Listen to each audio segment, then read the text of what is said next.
Équation cartésienne de droite. Le plan est muni d'un repère. Première question. Le point C, de coordonnées -5, 4, appartient-il à la droite D1 d'équation 2x plus 3y moins 2 égale 0? Pour répondre à cette question, je vais remplacer x et y par les coordonnées de C. Si le résultat est égal à 0, j'en déduirai que C appartient à D1. Si ce n'est pas le cas, C n'appartient pas à D1. 2 fois -5 plus 3 fois 4 moins 2 égale -10 plus 12 moins 2 égale 0. Puisque c'est égal à 0, j'en déduis que C appartient à la droite D1. Deuxième question.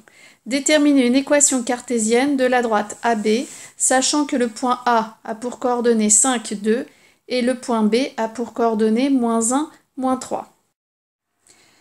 Je vais proposer deux méthodes qui nécessitent de calculer un vecteur directeur de la droite AB. On va donc choisir tout naturellement le vecteur AB comme vecteur directeur de cette droite. Ce qui me donne -1, -5 et -3, -2. C'est-à-dire que le vecteur AB a pour coordonnées -6, -5. Première méthode. Je vais considérer un point M de coordonnées xy appartenant à la droite AB. Ce qui est équivalent à dire que le vecteur AM, qui a pour coordonnées x, -5, y, -2, et le vecteur AB, qui a pour coordonnées -6, -5, sont collinéaires. J'applique ensuite la relation de collinéarité, équivaut donc à -6, facteur de y, -2, moins -5, facteur de x, -5, égale 0.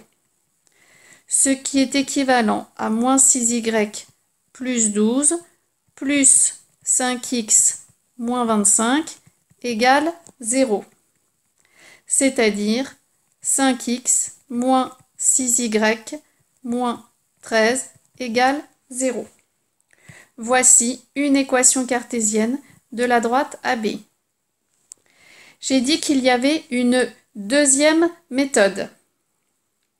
Cette deuxième méthode utilise le fait que le vecteur AB, qui a pour coordonnées -6, -5, est un vecteur directeur de la droite AB. Or, d'après le cours, si une équation cartésienne de droite est de la forme ax plus by plus c égale 0, un de ces vecteurs directeurs a pour coordonnées -ba. On peut donc choisir a égale -5, b égale 6. Donc, je peux en déduire que la droite AB a une équation de la forme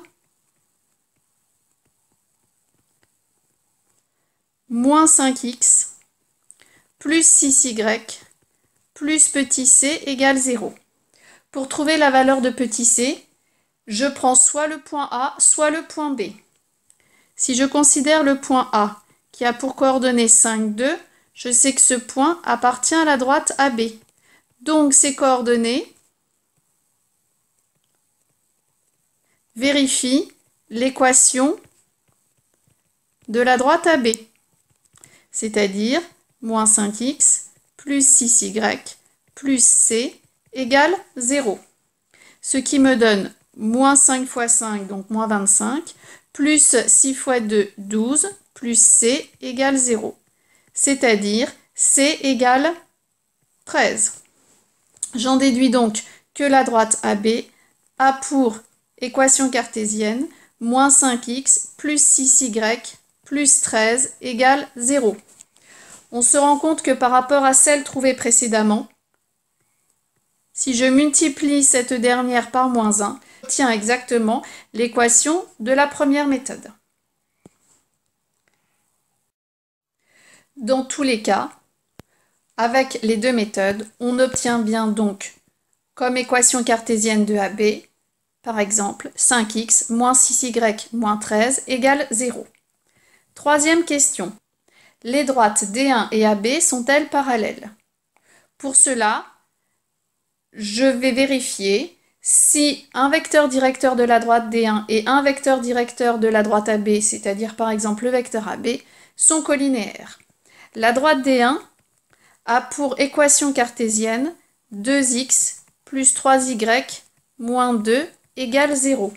J'en déduis donc qu'un vecteur directeur de D1 a pour coordonnées moins BA, donc moins 3, 2.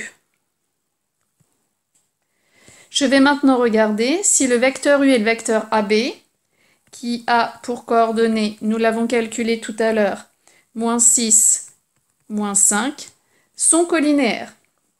J'applique la relation de collinéarité, moins 6 fois 2, moins 5 fois moins 3. J'obtiens donc moins 12, moins 15, c'est-à-dire moins 27. Ces différents zéros, donc j'en déduis que le vecteur AB et le vecteur U ne sont pas colinéaires, donc que les droites AB et D1 ne sont pas parallèles. Nous venons de démontrer que les droites D1 et AB ne sont pas parallèles. Elles sont donc séquentes. Quatrième question. Si ce n'est pas le cas, si elles ne sont pas parallèles, donc si elles sont séquentes, déterminez les coordonnées du point d'intersection E de la droite AB et de la droite D1. E est le point d'intersection de la droite AB et de la droite D1. Donc les coordonnées de E doivent vérifier à la fois l'équation de la droite AB et l'équation de la droite D1. Je dois donc, pour déterminer les coordonnées du point E, résoudre un système d'équations. Pour résoudre ce système, je vais utiliser la méthode par combinaison. En effet, je me rends compte que dans la première équation, y est multiplié par 3. Dans la seconde équation, y est multiplié par moins 6. Je vais donc multiplier les membres de la première équation par 2. Ainsi, je vais faire apparaître le coefficient 6y. Donc ce système est équivalent à 4x plus 6y moins 4 égale 0 et 5x moins 6y moins 13 égale 0. Ainsi, je vais ajouter membre à membre les deux équations pour faire disparaître les y.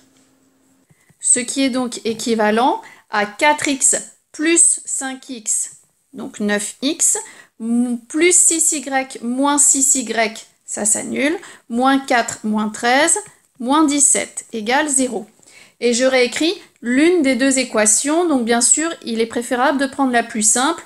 Donc par exemple, la toute première que nous avons eue au départ, 2x plus 3y moins 2 égale 0.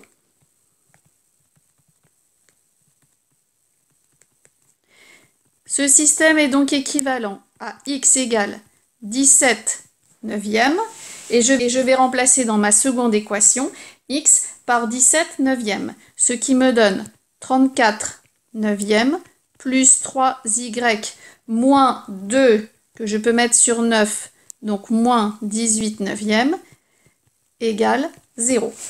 Ce système est donc équivalent à x égale 17 neuvième, 34 neuvième moins 18 neuvième, cela me donne 16 neuvième, donc 3y égale moins 16 neuvième. Ce qui est donc équivalent à x égale 17 neuvième et y égale moins 16 sur 27. J'en déduis donc que le point E a pour coordonnées 17 neuvième moins 16 sur 27. Pour vérifier que vous avez compris ce qui vient d'être expliqué précédemment, étudiez cette application.